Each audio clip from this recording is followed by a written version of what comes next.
Sepe Gakuru bite by'iminsi wana ebwana komera tu yewe kuva kwawe igicanga byaratubabaje cyane kuko waduhaga plan. Ensemble, défendons la patrie et gagnons cette guerre insensée du M23, appuyée par l'armée rwandaise. Batela Ekolo, Bendele Koyate.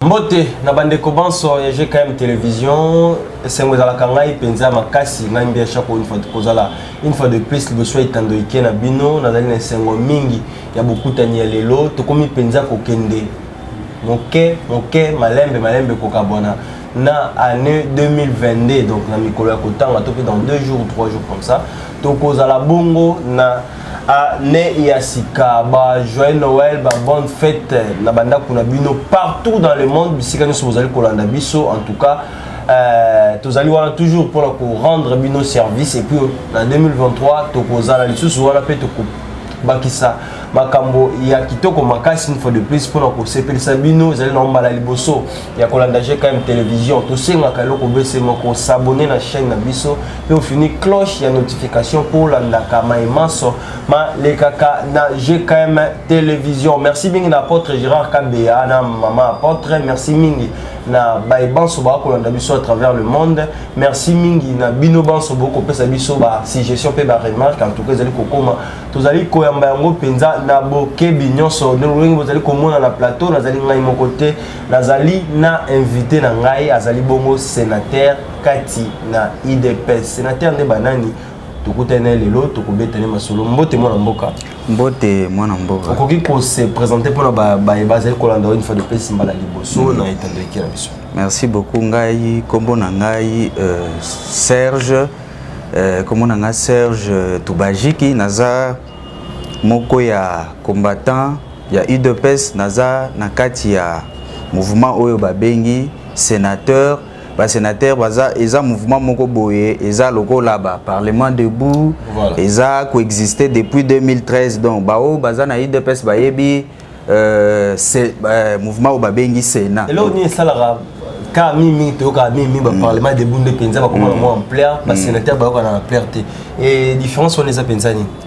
Bon, et différence c'est dans le sens il y a au moni ezana makambo ebele leka na parlement debout par exemple ba information moi ba analyse mususu ya mabe concernant parti concernant pe makambo mboka yango etinda batu ba créer eloko ba bengi Sénat pona ko réfléchir ko discuter pe ko analyser makambo mboka pe makambo etali parti na biso donc différence yango wana. Voilà, tokolobela une fois de plus les kamotali ba Rwandais au basila ki bongo kozwama au bakanga ki bango 4 Rwandais basila ki bongo kozwama puis tokolobela une fois de plus après qu'on quitter il y a Moïse Katumbi na Union Sacrée ou asili bongo c'est programmé président de la République to moni pe ba ministre mosusu Charbe Okende pe misusu basili bongo na kolanda ye parce que basili ko kambela oh il y a ces colonels tokolobela une fois de plus 6 militaires dont 2 colonels et FARDC bazaki bongo condamné kuna na bunya ou basili bon kozala comparer pe kozala une fois de plus na lolenge moko ko travailler ba ko de ko kolanda wana image kaka na émission puis to kolobela ba sujet belé 4 na émission moi mboka lelo to moni likambo to bengaki infiltration oui côté la kibiso mingi 4 na mboka o ezaki ya eza lelo te mais ils allaient continuer tout le monde le lot bactères ou bazaki bactères et infiltration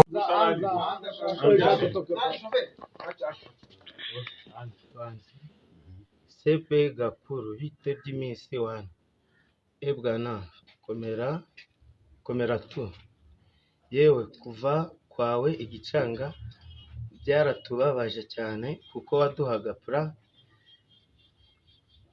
nziza pe muri make ubwo wasubiye i Rubaya ibwiza hari abahungu bacu bariyo inyuma i Karongi turaguhuza nabo umunsi uriya wigira general ari Colonel Mugabo wanyuraho agiye Kinigi ukabasinyara bakavanaho ubucafu ingo tumanuke inzira ni autographe inzira zose tuzazigeraho ubuperisiwe tukaje umwiyegereza ningirira ibyo wumva hatuweze kurudi nyuma mpaka dufate Masisitu ibikoresho biri kuza byinshi ugomba wowe kuba sepete imasisi ndakwakura nguhuze n'abanyatama naguhe amakuru yose turakwakura hatoya merci. Okay. Sema machache mu Kiswahili kama unasikia nini? Machache vile nimesikia ile message nasema bana jiadresse kwangu. Banasema banahuzika sana kuona vile nimetoka Kichanga. Na kutoka yangu Kichanga nilikuwa nawapatia pla. Pla mzuri sana. Ndio. Inafuata ingine kusema après pale ke siku general. Umefika Rubaya? Ndio merci. Yase hivi umefika Rubaya ni vizuri sana. Utakuwa unatusaidia. Wanasema Kalonge Buiza kama watu. Utakuwa unasaidia nini? Siku kuwapatia chini kidogo ndio wanasema siku General Mugabo alimbaye alikuwa siku General ule mwana anajiita anajiita plutôt General na ni Colonel Mugabo anapita pale na anaenda Kinigi utusinyare na ingine usikue unajisogezea tusinyale tufanye nini tutoshe uchafu bamona ni pe ba Rwandais au sein misusu na kati ya armée misusu azolo baza congolais mais aiba telingala te aibi pe le côté oyambaki sangwana ndenge nini pale. En tout cas, vraiment, eza vraiment regrettable et puis eza surprise parce que eza makambu oyo tolobelaka chaque fois eza makambu oyo président de la République alobelaka depuis à kota na boko je crois azo décrier partout non likambo infiltration eza moko ya ba problème oyo ezo sala ke armée na biso lelo ekota na difficulté parce que toyebi ke likambo infiltration oyo euti wapi likambo infiltration euti banda régime ya Afdel ekota na mboko na 1997 toyebi biso nyonso ndenge makambu elekaka ndenge régime ya Mobutu ekei et en plus après régime ya Afdel ekoti donc bayeli biso ba Rwandais awa ba tomonaki na mboko tomonaki ba Rwandais tomonaki ba Rwandais ba officier tomonaki ba Rwandais na nini na ba DGM na ba poste belé clé ya mboka donc c'est pour vous dire que l'infiltration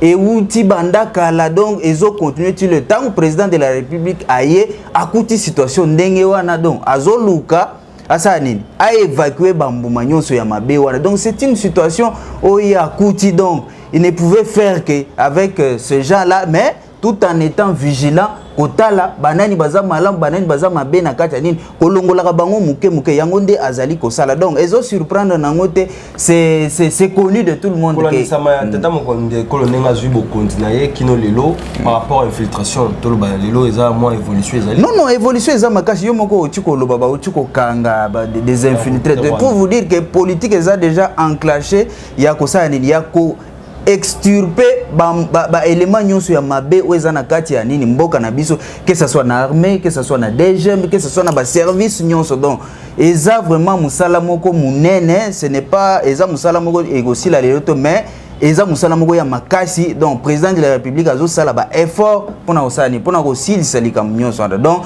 to féliciter na ba oyo bakangi ba infiltré wana donc musala il faut continuer ba se mettre au travail parce que Munguna zola la te.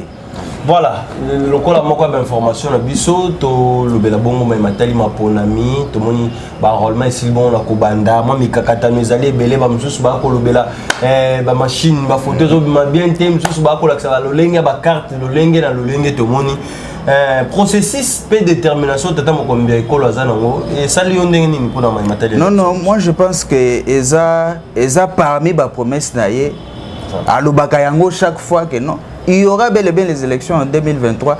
Tango bachaki bureau ya CENI batu mususu bakanisa ki eza lokola maseki ou soki ndenge nini mais lelo nous rendons compte que tozo kende maleme na ba élection parce que ebandaki nanu na nini feuille de route après feuille de route ezalaki calendrier bimi lelo ba pesi date ya enrôlement ebandi mais tozo senga kaka na nini na président ya CENI ameka kota la situation oyo bato bazo décrier situation bato bazo décrier pour ba carte mususu zo bima bien te ameka kota la situation wana a normaliser makamu atika kopesa bato bazo lobake non processus électoral ezana ba irrégularité belé tout ça abongisa côté wana façon que apesa banguna nini discours ya nini ya ko détruire nango opération ezaki déjà bon lancé et lancement qui partout par-ci par-là et puis à Kinshasa les gens bateau pe bazali déjà ko zo déjà ba carte na bango en tout cas mutunyo so presque azali ko kende to monaki tout à l'heure dans une vidéo et sali moi pas si comment on a bandé comme sous bazali ko sengela yango mbongo ba policier oyo batie na ba zone topé na ba centre ba komi ko senga ba tumbongo il pour la kozwa carte d'électeur et alors carte d'électeur eza bongo gratuit ya ofele pamba. Dans la vidéo puis on se retrouve tout juste après. Bonjour Pichou. Nous sommes ici au quartier Kindele dans la commune de Mongafula. Dans l'école Codépart où il y a l'enrôlement des électeurs. Dans cette vidéo, on vient dénoncer des actes qui se passent ici. La policière à la porte là, quand je vais zoomer. La policière à la porte que vous voyez est en train de rançonner les gens, en train de demander de l'argent. Complicité avec les agents de la CENI qui sont à l'intérieur, qui demandent 2500 pour laisser passer les gens. Alors voilà pourquoi on fait la vidéo pour dénoncer. On est en train de dénoncer. Toujours dénoncer bino batu bosenga mbongo pona ko enrôler batu pona ko tsa batu. L'image que vous voyez là, c'est la policière qui demande de l'argent. Moi je suis journaliste d'investigation, je fais mon travail madame. Tu ne peux pas m'intimider. Tu ne me connais pas. Tu entends? Tu ne me connais pas. Voilà la policière qui rançonne les gens à la porte. En complicité avec les agents de la CENI à l'intérieur. Alors nous faisons la vidéo pour dénoncer tous ces gens. Tous ces gens qui sont en train de ternir l'image de la République. Ce sont ces gens-ci qui ternissent l'image de la République en train de rançonner les gens. Les gens sont venus depuis le matin, mais il faut de l'argent. Il faut de l'argent. Voilà tous ces gens. Ils sont en train de demander de l'argent. On va prendre les réactions des gens. Et les gens qui sont ici depuis le matin. Batubaza Awa, depuis Tongo. Papa Za Awa, depuis Tongo. Papa, est-ce que Bazo Senga Mbongo ou Senga Mbongo? Senga Mbongo. Biso bakarte bunga Senga Mbongo, ba fiche mo wuti soki na bureau du quartier ba lobi 2500 na fiche wan. Ba pesa carte électeur. Bongo, c'est pas la bande depuis kala. Siko ba Senga ni. Laisse-moi, ne me touche pas. Ne me touche pas. Ne me touche pas. Ne me touche pas. Ne me touche pas. Tu n'as pas le droit de me toucher. Tu n'as pas le droit de me toucher. Ça, ce n'est pas un commissariat. Ça, ce n'est pas un commissariat de police. Ça, c'est un bureau d'enrôlement d'électeurs. Mais manga na commissariat à la police. Ça, c'est un bureau d'enrôlement d'électeurs. Je ne peux pas te montrer ma carte. Tu n'as pas qualité. Tu n'as pas qualité. Je te dis que tu n'as pas qualité. Tu n'as pas qualité. On est de retour sur ce plateau. Tolandina yo longo vidéo tout le monde a ndekwadali ko senga mbongo pona bato bazwa carte d'électeur o ezali ya ofele. Salut oneng. En tout cas vraiment eza parmi ba makambo yo toujours décrié na kati ya nini ba force de l'ordre na biso président Lobelaka yango changement de mentalité ezo touché na mutu nyonso ozala civil ozala militaire ozala nini agent de l'ordre mutu nyonso na niveau na yenyo il faut azala na nini ba habitude moko ya bien eza malamu te soki bazo continuer biloko wana ezo bebisa image ya processus électoral ce n'est pas bien ba se ressaisir batika ba pratique wana donc président azo lutter pour un changement de mentalité il faut tout changer mentalité na biso et ezo tala mutunyo ezo toucher mutunyo ce n'est pas bien makambo corruption là ça devient corruption parce que corruption est parmi ba gangrène o ezo détruire mboka na biso nous ne pouvons pas accepter des choses comme ça en tout cas ba bongi sa côté wana batika ba bizaila mabe voilà yo soda on a centre pour juste pour remettre ordre la police azana pour kokenga la population na biloko na et non pour ko senga kanyaka batio wana pamba te tu mérites eza musala na yo ko mériter salaire tozonga bato to tikala toujours dans les matériels élection to moni bloc aussi ko salama entre Matata Mponyo docteur Mukwege pe na mboka Fayulu mais après kolandisa ma lobby makambo et salamaki kolandisa ma ya makambo selon bloc on va sala ki bete beaucoup boycotter Martin Fayulu la senga ki bongo ba récomposer bureau ya Seni mais domoni a ke kozwa carte d'électeur.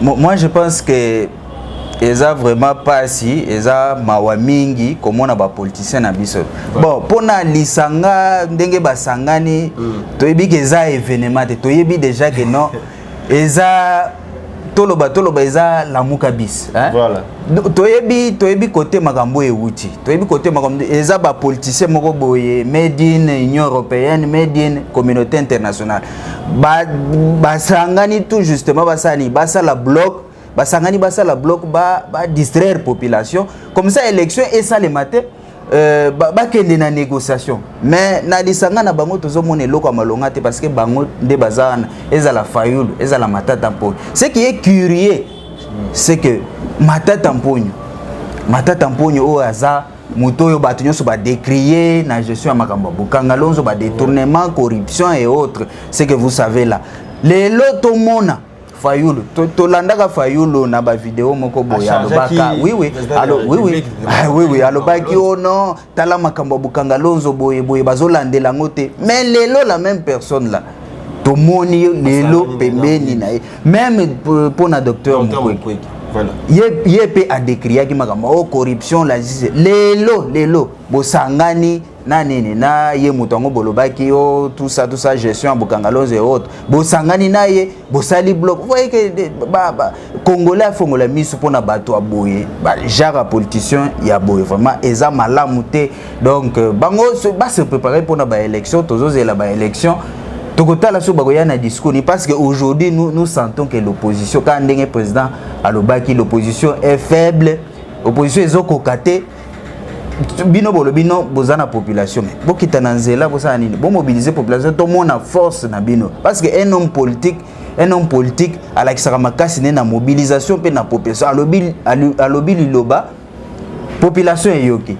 mais à la grande surprise to moni Martin Fayulu akeko s'enrôler a s'enrôler lobby et biso et sali biso surprise parce que toyebi que Martin Fayulu na politique na ye ezalaka kaka bongo tantôt alobi boye tantôt azongi boye en tout cas c'est quelqu'un qu'on connaît très bien banda ba élection ya 2019 ba élection oh non tokokende na machine te tokende na machine te oh non bokende me babinde bokoma na papier bo sala boye tolongwe wana toyeli suna ba élection oh na gagnaki ba élection oh na tantôt na gagnaki na 62% tantôt 65 tantôt donc on ne comprend pas c'est tout après ba élection ba contestation oh tout ça tout monde a bimisi feuille de route oh na ko travailler na Félix c'était après tout monde a bimisi feuille de route oh non ba créer institution moko boyaza la lokola azo chapeautant pour na ba réforme ya ba institution en tout cas vraiment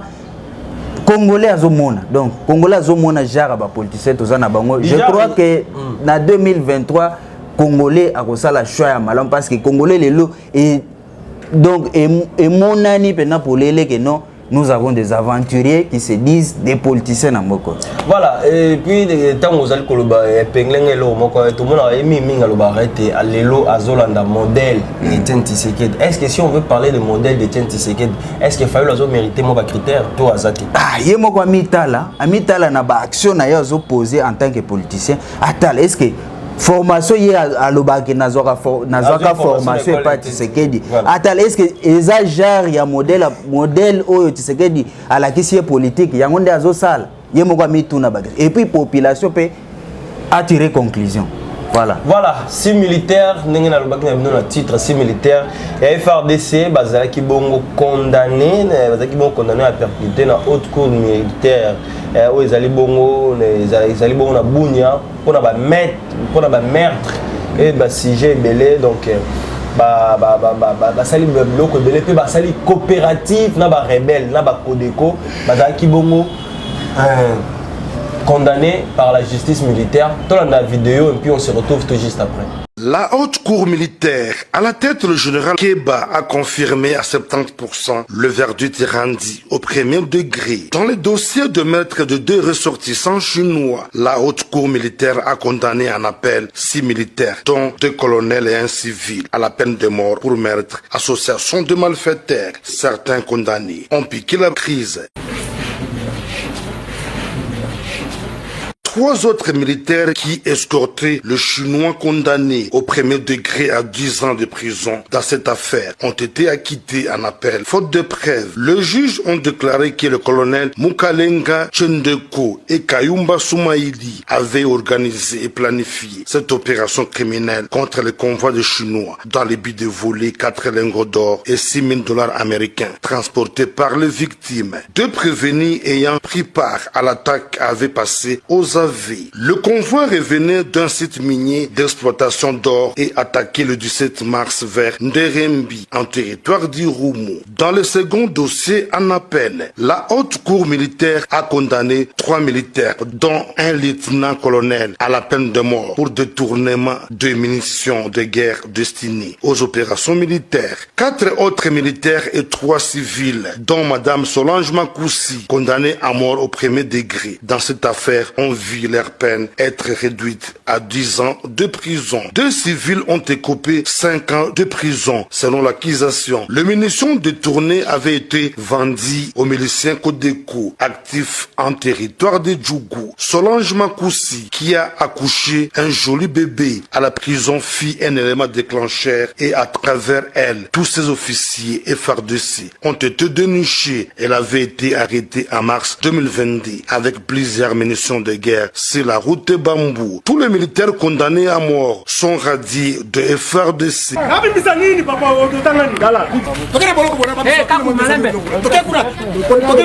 Insatisfait, ils déclarent renvoyer leur dossier en cassation, a dit Maître Jean-Marie, l'un des avocats de la défense. Bougna, Seleman Junior, Actens. Voilà, on est de retour. C'est quoi trahison envers la patrie, parce que un général de FARDC, un colonel de FARDC a collaboré na Codeco, a collaboré na ADF. Mais ça dit tout. Tu sais que ça a toujours existé. Et ça gangrène où ils ont détruire sécurité na biso ils ont détruire toi modèle où to s'appelle la justice ndenga condamné parce que toi boy bazo mériter les sous-soutés ko zala na kati ya nini ya mapinga na biso. Donc eza ba makambo ibanda ko leka kala collaboration avec des batu mususu na kati bazo travailler en connivence na ba nini na ba ennemi ya mboka pona ko détruire mboka na bango. C'est vraiment difficile, c'est inacceptable. Oya mi bengi congolais patriote aligné mboka na ye asala makambo boye ko coopérer na ba rebelle pona ko tuer pona ko boma ko semer trouble ko créer ba déplacer ndenge bazana est kuna batu musu bazo kufa batu musu bazo perdre bande kona bango. En tout cas c'est vraiment regrettable, bazo mériter et tumbu ya boy. Voilà, teloba insécurité dans l'Est de la République démocratique du Congo, dans les cilités, surtout dans la partie Est de la République démocratique du Congo, toujours dans Beni, tout le monde va présenter quelques personnes de l'Olingo comme dans la photo, on va dire bango, bakangi bango, na 117 cartouches, un chargeur garni et des tenues militaires à leur possession, parmi les civils Azam. Kakamoko. Les restes sont des soldats. Sont des soldats. Le pourquoi notre infiltration est côté makasi parce que biso ba soldats na biso bango moko ne ba kozala en terre. Le biso mingi to ko to ba ni pena ko créer te ba soldats na biso ba koma ko sala parfois ba haute trahison parce que contre trahir nation sur c'est un militaire et ça penza haute trahison et ça gagne tout makasi. En tout cas, ça passe parce que yangone na oti koloba ah. Et ça fruit, il y a ba mixage, brassage, donc ko ba groupe rebelle ko signé na bango ba accord, ko kotisa bango na armée. Voilà nous en subissons maintenant. Toujours subir parce que nous avons connu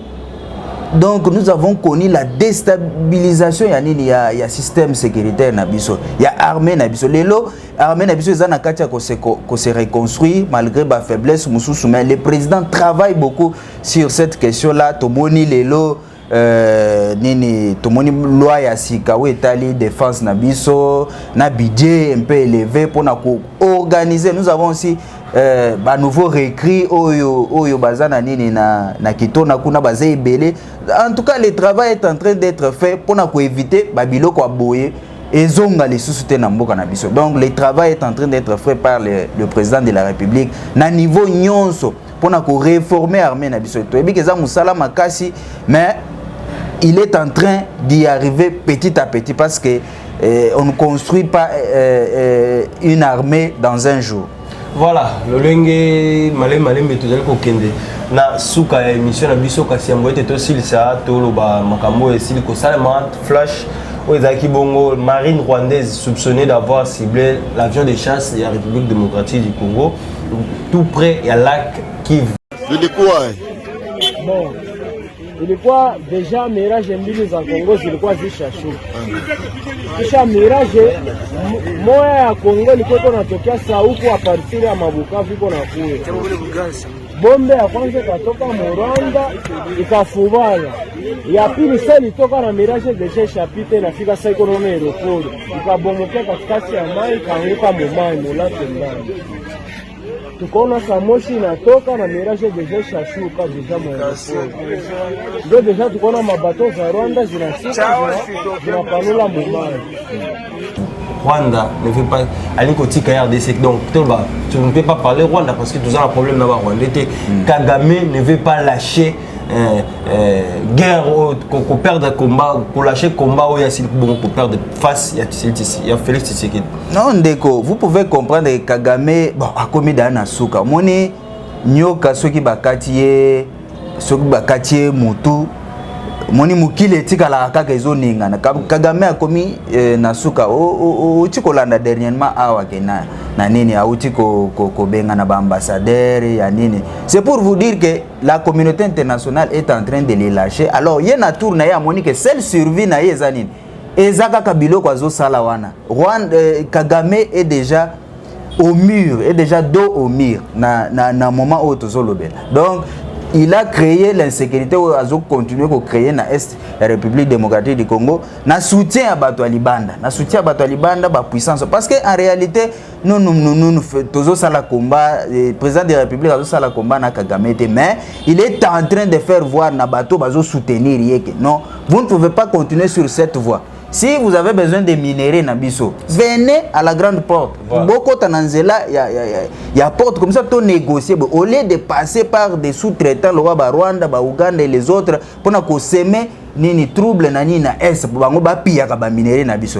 C'est ça même nini, ça même ça même d'ailleurs tina a sommet où Salimaki na États-Unis Afrique. Je pense que le président de la République Azalaki wana asololaki na président Joe Biden a expliqué makambo. Il a parlé aussi avec le secrétaire d'État Anthony Blinken na makambo nyonso wana yango ndezomona lelo oyo makambo ekomi ko sala neti moi nini moi ko changer oyoki ke ba uti ko longola nini embargo nyonso wana za victoire diplomatique pona ba oyo balobaka non le président voyage akendaka voyage asala ka boye to mona ka nini te. Mais voilà la preuve là nini tokomo zo ba retomber ya nini ya ba voyage à président ya ba action diplomatique na. Donc il faut féliciter le chef de l'État pona ba oyo bazolinga ko mona yango te etali bango parce que les Congolais oyo baza na conscience bazo mona makamba bazo mona musala président azako sala lelo tokomi ko retrouver place na biso muke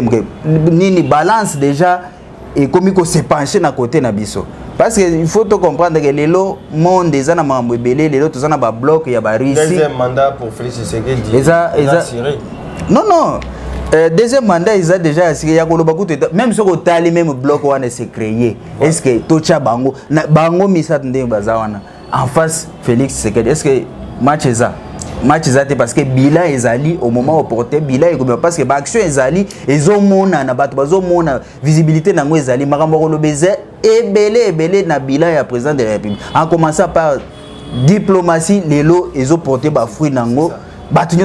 Selon prochainement l'émission Zali Manoya Soukatia cause na plateau na biso to beng ça une fois de plus cause na plateau na biso to sugisa na message oyo ezaki bongo ya Christophe Lutundula oyo a réitéré à tikali bongo elongo na tata mokambi ekolo lobi jamais akoki ko salir combat monene oyo combat monene pe remarquable o tata mokambi ekolo asili ko sala yango na signe ya respect akoki jamais ko quitter tata mokambi ekolo pour kolanda Moïse Katumbi tomoni Molindo Zangi atikali pe fidèle na chef de l'État tomoni Modeste Mutinga yepe atikali bongo na Union sacrée pour nous soutenir le président de la République.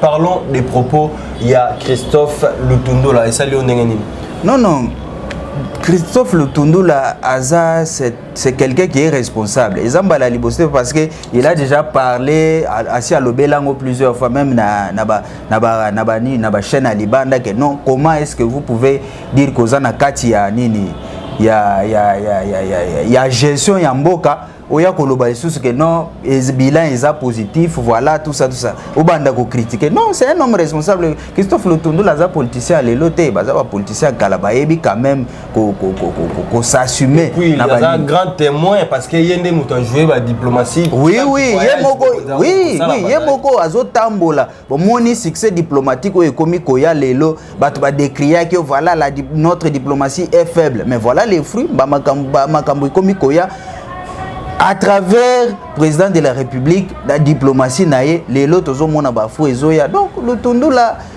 c'est un homme responsable qui s'est assumé, à s'assumer. Voilà un homme politique responsable à s'assumer. Non, il va partager les bilans du chef de l'État jusqu'à la fin. Pour Naba Misusu, eza moi passi, eza passi. Bon, tu yebi que non eza politique na bango. Bazalaka na nini ba o mususu wana. Bazalaka na ancien régime yo yebi ka ndenge zalaki. Tant ba komi na suka o non to se retirer. Aussi longtemps que vous avez participé. Na gestion, vous avez participé à la gestion pendant tant moulaï beaucoup manasuka wono to se retirer mais naka oyo bango babandaki banungu na bango na chef na bango non voilà l'union sacrée boye basengaki bango babima depuis longtemps pourquoi bazelaki kaka lelo ba monique notre commune na veille à élection tobima parlons un peu de leur gestion na kati ya ba ministère au bazana wana yebisanga nana. Qu'est-ce qu'ils ont résolu comme problème? Batiki ba problème est belé. Ba misusu ba motion na parlement tout ça. Parlons de Cherbé au Ken. Ah, c'est le transport est mêlé. Les ba problème est belé dans le secteur ya transport. Et belé. Azoko résoudre en côté. Alors les lots ya ko lobaki non na dim. Il savait qu'il était déjà à la porte. D'ailleurs, a outiko bika na motion a na parlement. Donc il savait qu'il était déjà à la porte. Yangwana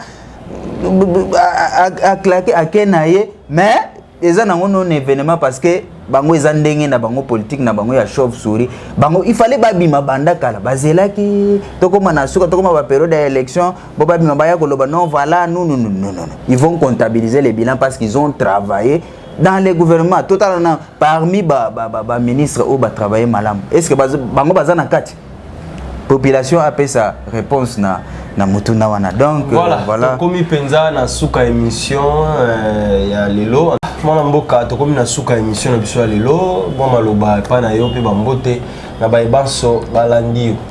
Merci beaucoup lelo na loba congolais tozala ini tozala mobiliser derrière les chefs de l'État to soutenir ba action nae parce que lueur d'espoir et comme on en a déjà na ba action à chef de l'État donc to soutenir tous à la mobiliser bande qu'on a biso nyonso baza libanda na poto aux États-Unis bo se mobiliser pour na kolakisa na communauté internationale que non il faut des sanctions na régime à Paul Kagame il faut pas sanctionner bon, nous ne pouvons pas rester toujours se contenter na lever embargo et autres donc ils doivent sanctionner nini Rwanda sanctionner batu nyonso oyo bazar na kati ya ba massacre na nini na Esamboka na biso même si bango baza derrière mais nous voulons biso nde to se mobiliser to exiger justice mais pour na bande ko na biso bakufi na est bazana besoin ya komona justice donc restons unis derrière les chefs de l'État tous ala toujours debout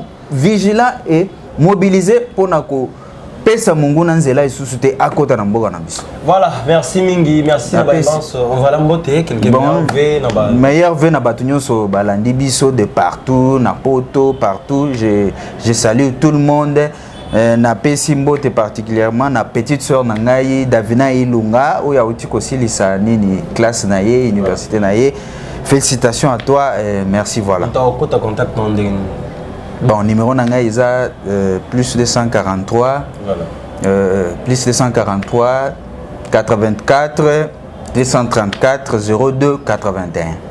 Encore plus 243 plus 243 84 234 02 81.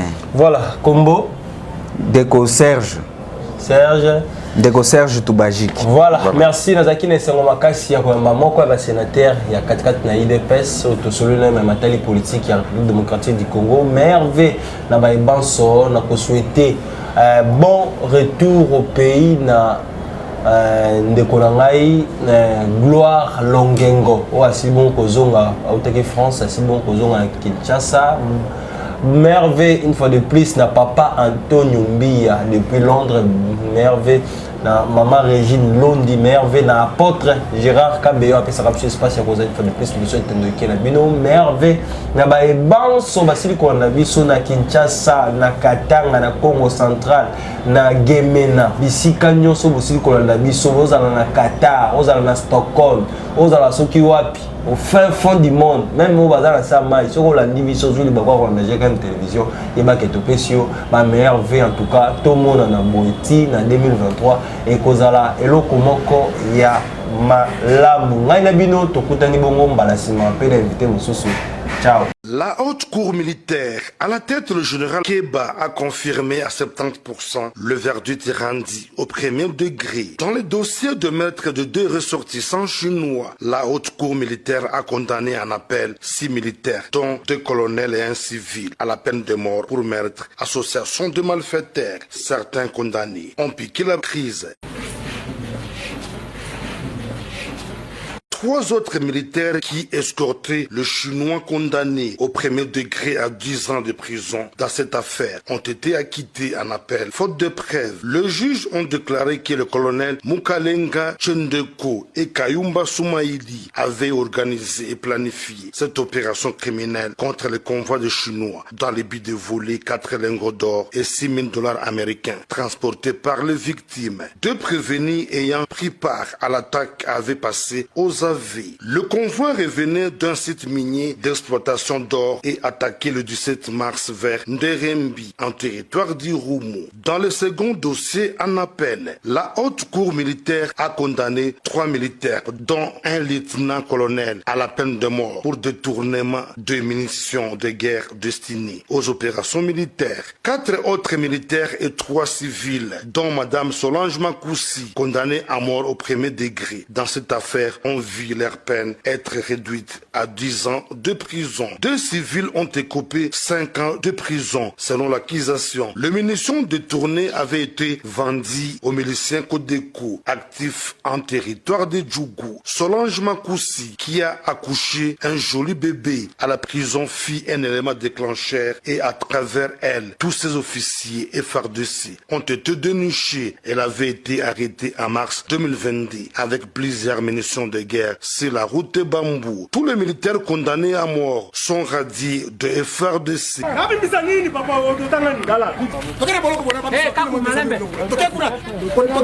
Insatisfait, ils déclarent renvoyer leur dossier en cassation, a dit Maître Jean-Marie, l'un des avocats de la défense. Bougna, Seleman Junior, RTNC. Royal Hands Foundation. Médicaments directs. Envoyez-nous l'ordonnance de votre proche depuis le Congo RDC. Payez en ligne. Nous irons la chercher à la pharmacie. La livrerons directement à votre famille en moins de 24 heures.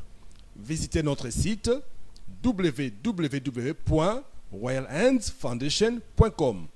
Téléphone plus 44 73 05 94 65 59 plus 243 900 064 326 plus 44 73 05 86 94 88. Royal Hands Foundation, médicaments directs.